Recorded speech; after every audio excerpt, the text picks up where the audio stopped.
प्रभु मुझे सहारा है तेरा जग के पालनहार। कार्तिक मास महात्म्य की कथा करूं विस्तार। नमस्कार दोस्तों, आज की कथा में आप सभी भक्तों का हार्दिक स्वागत है। भगवान श्री हरि विष्णु की कृपा सदैव आप और आपके समस्त परिवार पर बनी रहे। दोस्तों, आज है 11 अक्टूबर 2025 और दिन है शनिवार का। तो आज आप इस वीडियो में सुनने वाले हैं कार्तिक मास महात्म्य में 5वां अध्याय। तो पहले आज आप सुनेंगे कार्तिक मास की कहानी, जिसमें तुलसी माता की कृपा प्राप्त करने वाली एक बुढ़िया माई की कहानी है। और आइए अब प्रारंभ करते हैं। कार्तिक महीने में एक बुढ़िया माई थी। वह तुलसी जी को रोज सींचती थी और कहती थी, हे तुलसी माता सत की दाता, मैं तेरा बिड़ला सींचती हूँ। मुझे बहू दे, पीताम्बर की धोती दे, मीठा मीठा घास दे, वैकुंठा में वास दे, चटक की चाल दे, पटक की मोद दे, चंदन का काठ दे, रानी सा राज दे, दाल भात का भोजन दे, 11 की मोद दे और कृष्ण जी का कंधा दे। तब तुलसी माता यह सब सुनकर सूखने लगी।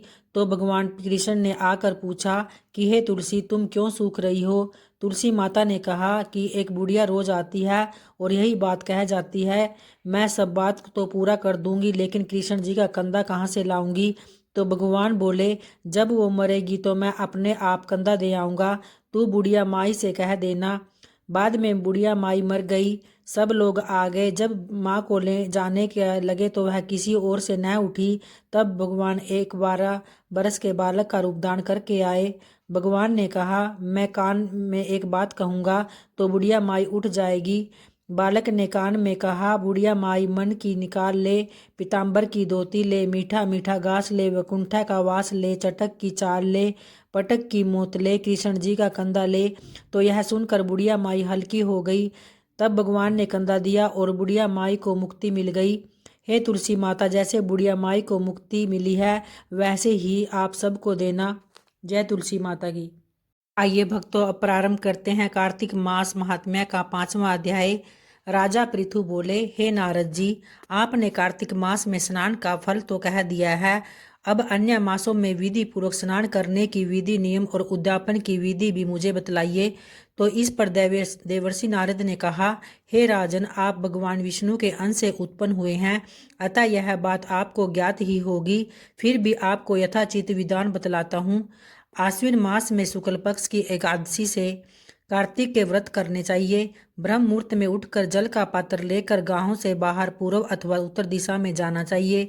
उसके बाद जो मनुष्य मुख शुद्धि नहीं करता, उसे किसी भी मंत्र का फल प्राप्त नहीं होता। तो उसको दांत और जीभ को पूर्ण रूप से शुद्ध करना चाहिए और निम्नलिखित मंत्र का उच्चारण करते हुए दातुन तोड़नी चाहिए। हे वनस्पते, आप मुझे आयु, कीर्ति, तेज, प्रज्ञा, पशु संपत्ति, महाज्ञान, बुद्धि और विद्या प्रदान करो। तो इस प्रकार उच्चारण करके वृक्ष से 12 अंगुल की दातुन ले। दूध वाले वृक्षों से दातुन नहीं लेनी चाहिए। इस प्रकार कपास, कांटेदार वृक्ष तथा जले हुए वृक्ष से भी दातुन लेना मना है, जिससे उत्तम गंध आती है और जिसकी टहनी कोमल हो। ऐसे ही वृक्ष से दंत दावन ग्रहण करना चाहिए। प्रतिपदा अमावस्या को, नवमी, छठी, रविवार को, चंद्र तथा सूर्य ग्रहण में दातुन नहीं करनी चाहिए। तत्पश्चात भली भांति स्नान करके फूल, माला, चंदन और पान आदि पूजा की सामग्री लेकर प्रसन्नचित्त व भक्ति पूर्वक शिवालय में जाकर सभी देवी देवताओं को अर्घ, आचमन आदि वस्तुओं से पृथक पृथक पूजा करके प्रार्थना एवं प्रणाम करना चाहिए। फिर भक्तों के स्वर में स्वर मिलाकर श्री हरि का कीर्तन करे। मंदिर में जो गायक भगवान श्री हरि का कीर्तन करने आए हो, उनका माला, चंदन, तांबूल आदि से पूजन करे, क्योंकि दिवालियों में भगवान विष्णु को अपनी तपस्या, योग और दान द्वारा प्रसन्न करते थे।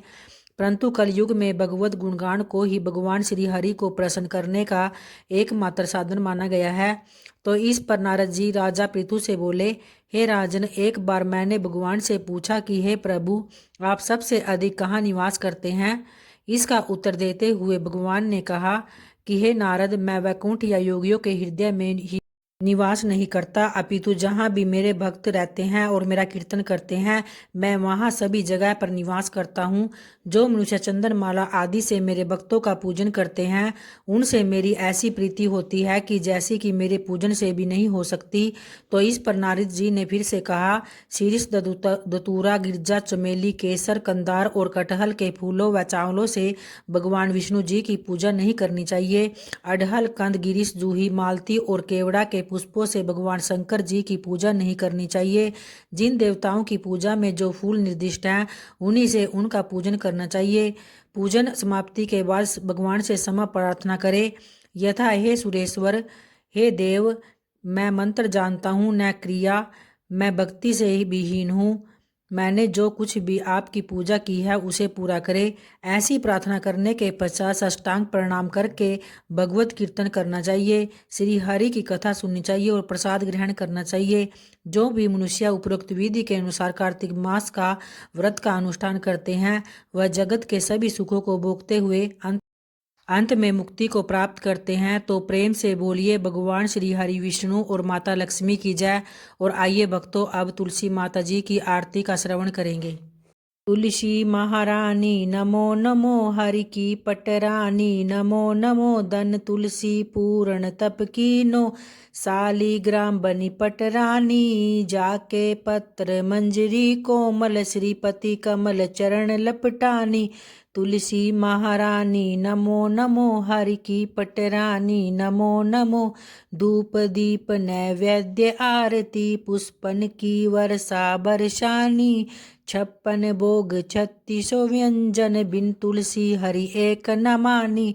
तुलसी महारानी नमो नमो, हरि की पटरानी नमो नमो, सभी सखियां मैया तेरो यश गावे, भक्ति दान दीजे महारानी नमो नमो। तुलसी महारानी, तुलसी महारानी नमो नमो, तुलसी महारानी नमो नमो, हरि की पटरानी नमो नमो। तो उम्मीद करती हूँ दोस्तों आपको वीडियो ज़रूर पसंद आई होगी। अगर आई है तो वीडियो को लाइक और सब्सक्राइब ज़रूर करें, ताकि इस तरह की वीडियो मैं आगे भी आप लोगों के लिए समय से लेकर आती रहूँ। धन्यवाद दोस्तों।